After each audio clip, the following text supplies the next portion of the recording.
major tsunami has struck northeastern Japan, sending a 4-meter wall of water inland, which is currently causing widespread devastation. Now, the tsunami that is currently underway in the northeast of the country was caused by an 8.9 magnitude earthquake, and that struck 130 kilometers off the Pacific coast.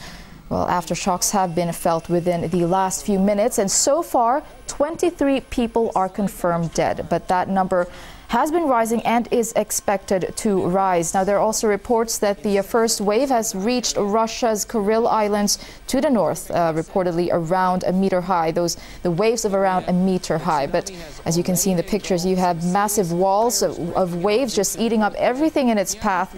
In the devastation, there are about 200 people who have reportedly been washed away. Several others missing on Japan's Sendai Island. Now, that is the part of the country that's closest to the epicenter. Of course, the damage, the quake itself was also felt in Tokyo, with fires and injuries widely reported. They are still trying to calculate the economic costs, damage to infrastructure. Right now, you're looking at an oil refinery that is ablaze in Ichihara, Chiba Prefecture, and the authorities are still having a hard time containing the blaze. It has been going on for quite some time now.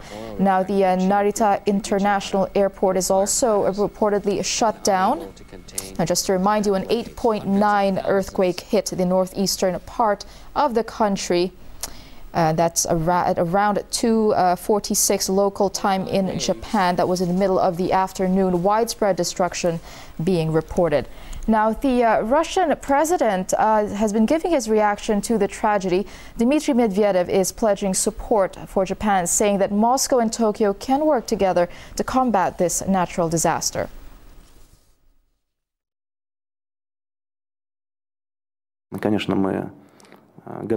Of course, we're ready to help our neighbors in overcoming the effects of this severe earthquake.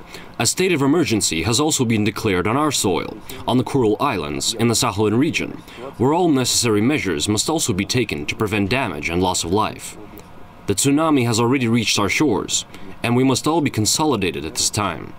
I'm now ordering the emergencies minister to present a plan of assistance to Japan. Well, the Prime Minister of Japan has also given a statement earlier to calm the citizens as the devastation continues to unfold. He did say that there has been no damage to nuclear power plants, although there are about 14 industrial complexes that have been affected by the earthquake. Now, as of the moment, we have the government confirming 18 deaths, and this number is expected to rise. You're looking at pictures. Okay, earlier it was the wall of water eating up anything in its path. Now it's an oil refinery ablaze. This is just east of Tokyo. All of this destruction has been caused by an 8.9 magnitude earthquake, and it struck about 130 kilometers off of Japan's Pacific coast. Dramatic pictures there in the coast where the earthquake had struck. There has been a tsunami warning for all territories on the Pacific Rim, reaching all the way to Hawaii, even as far as Colombia and Peru, according to the Pacific Tsunami Warning Center.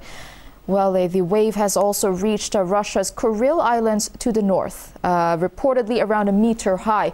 But in Japan, you have a 4-meter high waves sweeping into the Miyagi Prefecture. We have been looking throughout the day at dramatic pictures of water engulfing cars, buildings, and ships.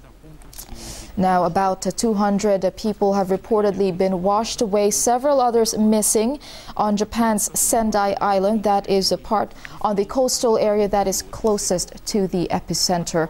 Well, there are currently about 50 fires along the coastline, about 4 million homes without power. Prime Minister Naoto Kan has been organizing an emergency response team to tackle the disaster. According to their reports, they're having a bit of difficulty going to the quake-hit areas because of the devastation. Communication is crippled. The international airport is currently closed. Again, we heard a statement from Russia's president, Dmitry Medvedev. He reiterated that they will help each other to deal with the catastrophe.